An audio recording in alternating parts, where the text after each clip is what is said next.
Today is August 31st, 2023. It's 7:40 in the morning. We are here on Norfolk Bay. It's Norfolk right there.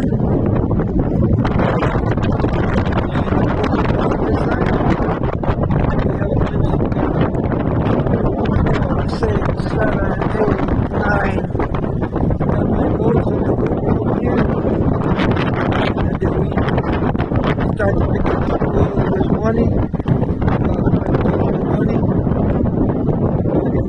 Idalia.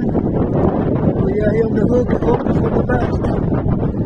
So far the anchor hold is pretty good. We got a wind of gust of 30 to 40 miles an hour. And this is Portsmouth right here on the side, and the Norfolk's on the other side. You can see there. And we're here at Idalia.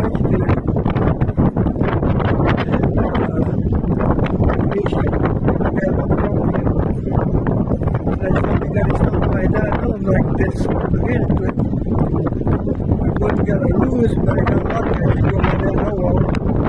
I got a plenty safety spot here we can get up. But I wish you the best for all. The one on the hook today is going to be a problem here on the east coast. We still can see the clouds coming